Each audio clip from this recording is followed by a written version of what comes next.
पहा नवीन एपिसोड्स एकदम add free.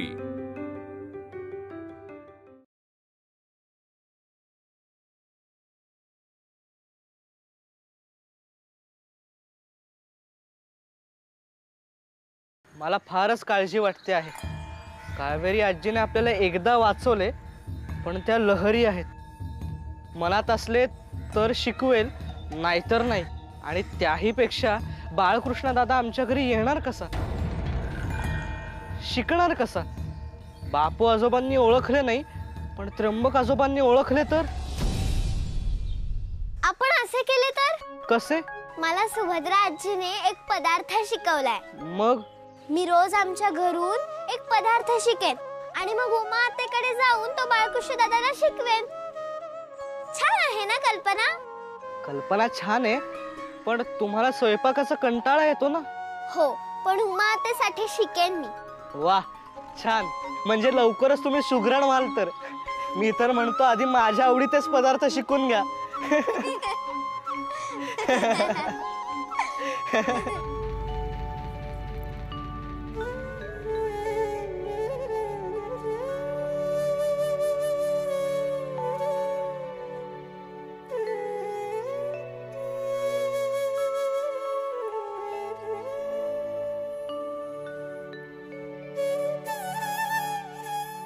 Uma, तू पुन्हा कोण? नाही, ओरडू नकोस किंवा मारूही नकोस। या माणसांच्या वाईट वागण्यामुळे तू मला ओळखू शकत नाहीयेस। पहा, माझ्या डोळ्यात पहा, माझा आवाज नीट ऐक। वहिनी विचारत होत्या तुमच्या।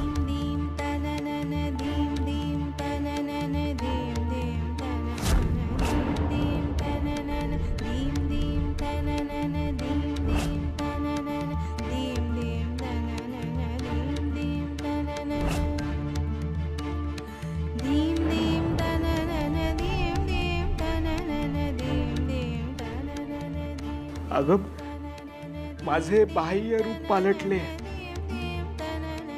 डोईवरचे अस्ताव्यस्त केस जाऊन घेरा आणि शेंडी आलीये। पोशाख बदलले, पण माझे तुला शोधणारे डोळे, तुझ्यासाठी व्याकुळ झालेले हृदय, तेच आहे उभे। मी तुझा बाळकृष्ण आहे उभे।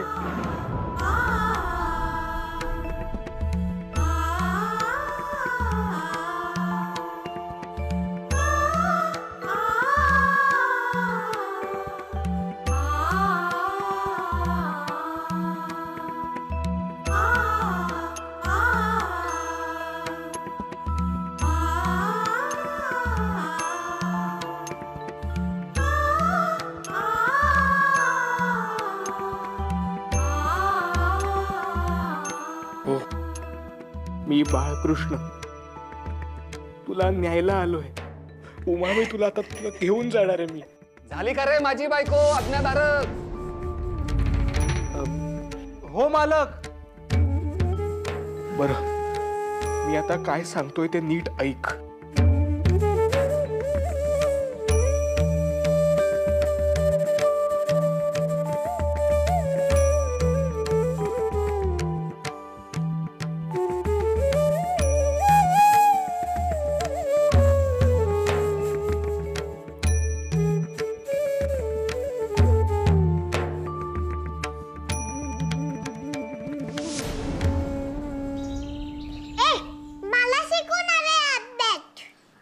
शिकवता येणार, पापा ओरडतील मला। तू स्वयंपाक शिक। मी नाही स्वयंपाक शिकणार। अगं स्वयंपाक। स्वयंपाक स्वयंपाक ग। स्वयंपाक। अरे ब, स्वयंपाकाला स्वयंपाक बोलते। काय रे, तुला काय झाले आता तोंड फुगवून बसायला? हे बयोताईचे मला मुळीच आवडलेले नाही। काय? तिचा होणारा नवरा आला की बयोताई आपल्याला लगेच हकलते। जणू काही त्या सदा दादाला सोनेच लागले आहे आणि आपण ते सोने चोरू। हसू नका, ही बाब गंभीर आहे. तो सदा दादा येतो, स्वतः लपतो आणि मला बयोताईला बोलवायला सांगतो. अरे काय चाललंय काय? आणि बयोताई पण निरोप मिळाला की धावत येते आणि मग दोघे मला हकलून कुठेतरी निघून जातात. काहीतरी करायला हवे गणपत, काहीतरी करायला हवे. या तिला काही दुखापत झाली तर आपल्यावर येईल ना. तिचे आणि सखूचे रक्षण करणे आपले कर्तव्यच आहे. हो, अगदी बरोबर. काय राया, काल रात्री उंदीर आला आणि मला भीती वाटली. तेव्हा तुम्ही दोघं पळून का गेलात? सांगा ना, सांगा. अरे बोला ना. ते अगं ते हे अरे तर पप्पा काय बघताय? अरे गणपत सांग. अगं ते आपलं घाबरले. सारे काही तुझ्यामुळे होते. अहो अहो नाही नको नको नको. अगं अगं मला मारू नको. मी काही केलं नाही. अरे बिघडलेला पुस्तक का बघतोय? घेतो खराटा आणि दट्टे दे तिला. खबरदार, खबरदार यांना काही बोललात तर. पतिराज आहेत ते माझे. त्यांच्याबद्दल काही वाकडं बोललात ना तर इकडचं थोबाड तिकडे करून ठेवीन. बोलाल बोलाल काही वावग बोलाल त्यांना.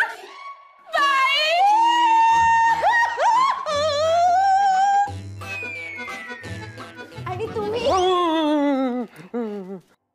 हो प्राणनाथा, तुमचा अधिकारच आहे मला मारायचा. हो घाबरता काय? हृदयनाथा, तुम्हाला मी मला मारायला सांगतेय. मी क्षमा मागते तुमची. माफ करा हो मला. प्राणनाथा, मी फार चुकीचे वागले तुमच्याशी. माफ करा मला. नको. काय ऐकतोय मी? गुलाबचाकाच्या तुकतुकेचा एवढा परिणाम आणि एवढा लवकर? मी स्वप्नात तर नाही ना? हिच्या शब्दांनी मला धुंद केलंय. दादा काय झालंय? काय केलंय त्याचं तू? आणि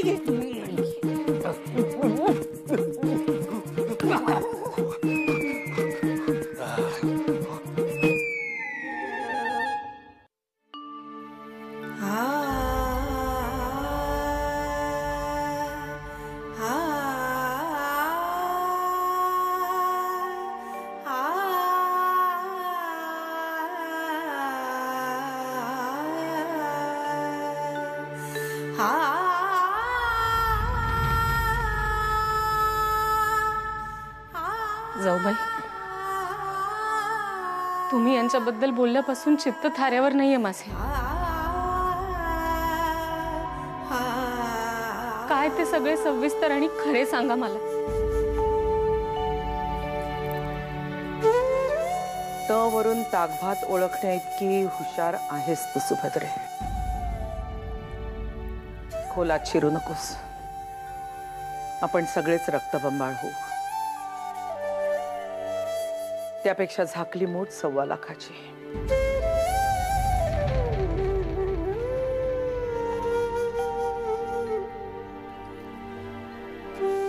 अहो पण सुभद्रे, एक सांगू, या बाबतीत प्रत्येक बाई आपल्या नवऱ्याला नीट ओळखते. अगदी तो स्वतःला ओळखत नाही इतकी.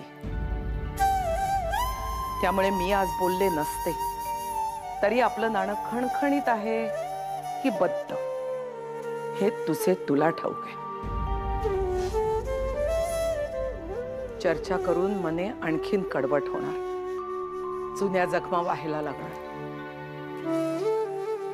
त्यापेक्षा या भुयाराचे दार बंदच ठेवूया.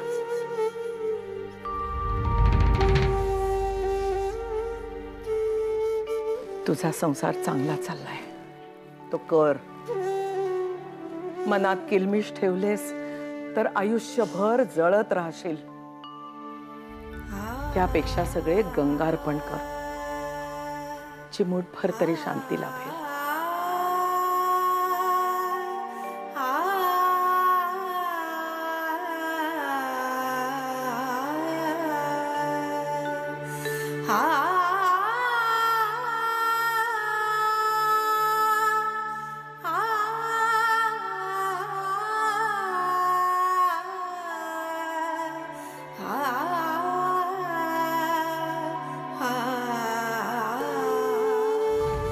हे प्रभो विभो अगाध किती तव करणी. हे प्रभो विभो अगाध किती तव करणी. मन चिंतुनी हो रत चरणी. मन चिंतुनी हो रत चरणी. प्रभो विभो अगाध किती तव करणी. नीट ढवळ, नीट ढवळते. हा झाला व्यवस्थित. हे प्रभो विभो आघाद की तव कर. हा तू भजनच कर आयुष्यभर. बाहुली मनुष्य केली त्या रूपे दिधली. परिसूत्रे त्यांची सगळी. नीट पुस, नीट पुस. परिसूत्रे त्यांची सगळी. नाचविसी हाती धरुणी. नाचविसी हाती धरुणी. प्रभो विभो आघाद किती तव करणी. हे प्रभो विभो आघाद किती. म्हण रे तू. हे प्रभो विभो म्हण. हे प्रभो विभो आघाद की. म्हणताय ग बाळ, म्हणताय माझं. हे प्रभो विभो आघाद किती तव करणी. मन चिंतुनी हो म्हण. मन चिंतुनी हो रत चरणी. मन चिंतुनी हो रत चरणी. प्रभो बघू नको, बघू नको तिकडं बघ, डाळ करपते. प्रभो विभो आघाद किती तव करणी. आघाद किती तव करणी. आघाद किती तव करणी. राम कृष्ण हरी. हा आता कसे वाटते? छान वाटते की नाही? बरे वाटले हो. दुर्वांची आजी, तुझे गाणे ऐकायला किती छान वाटले.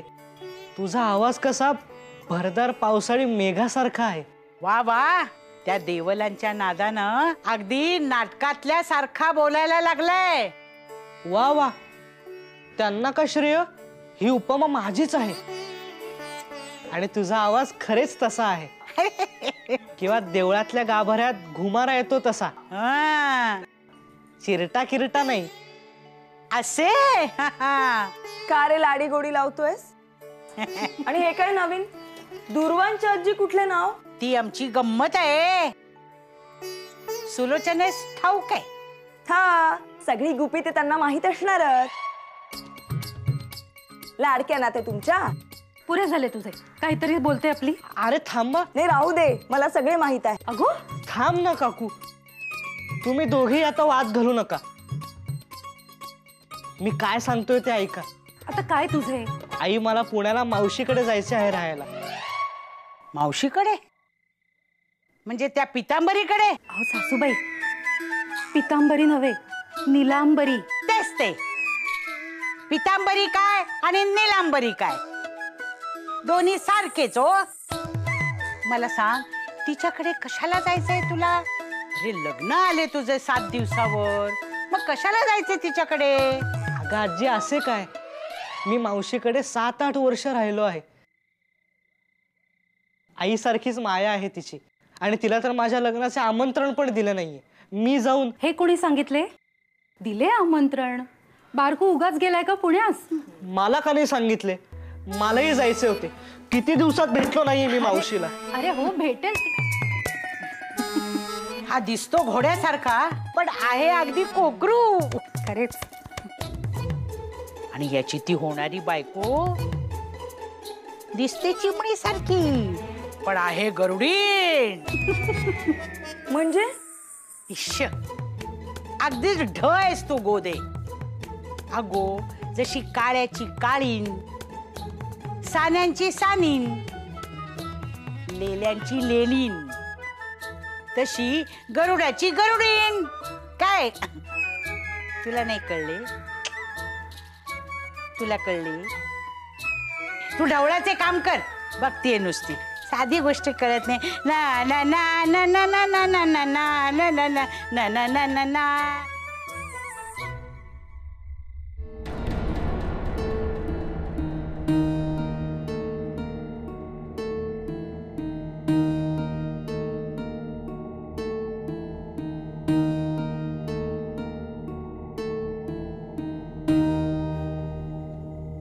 काय म्हणत होत्या जाऊबाई सकाळी? काय केलेत तुम्ही त्यांच्यासोबत? आता का कान बंद झाले? एरवी तर परसदारी पडलेली सुई सुद्धा तुम्हाला ऐकू येते. काय विचारतेय मी? उत्तर हवे मला.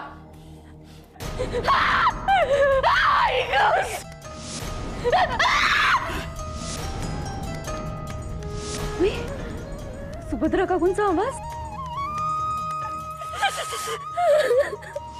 पुन्हा मला हा विषय नकोय.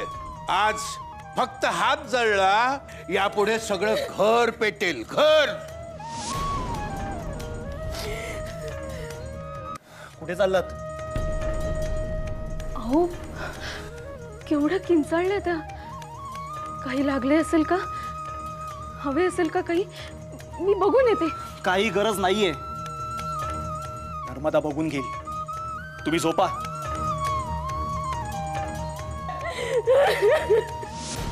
काय झालं काकू? किंचाळात का? अगं बाई.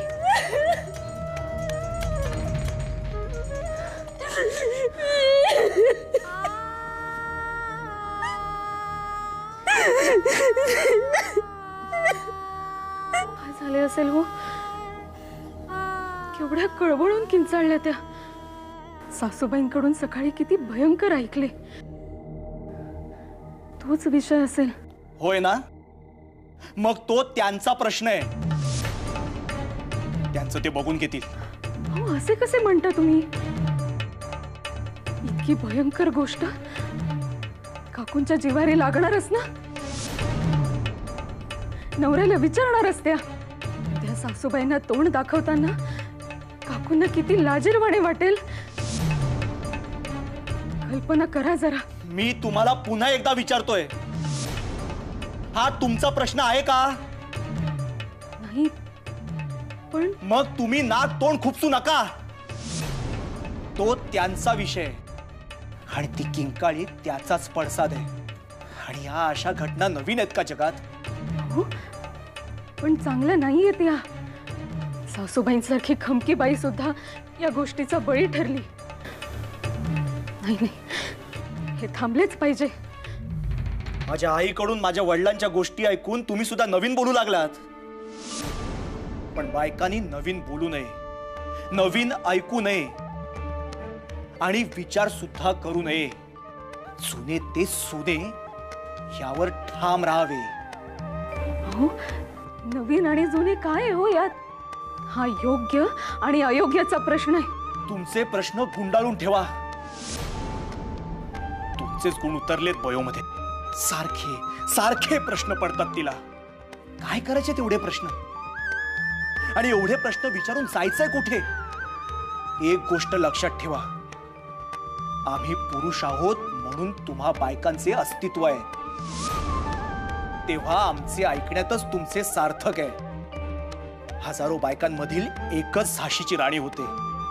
पण आपली कुवत विसरून आणि परिस्थिती न बघता सगळ्याच दुबळ्या बायका स्वतःला झाशीच्या राणी समजू लागतात. मग अशी काकूंसारखी किंकाळी फोडायची वेळ येते.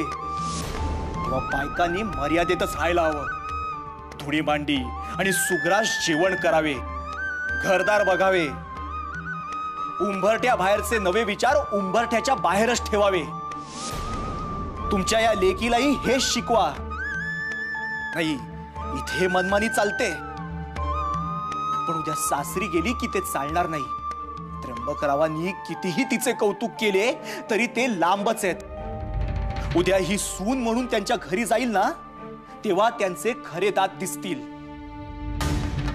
त्यांना इमामवाड्यात जाणारी शूरवीर बयो नकोय, तर घरदार सांभाळणारी, उंबरठ्याच्या बाहेर पाऊल न ठेवणारी, खाल मानेने वागणारी आज्ञाधारक सून हवी आहे, हे लक्षात ठेवा.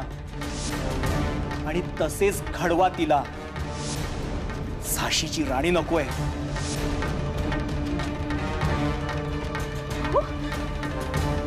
हो ऐका तरी मी काय म्हणते.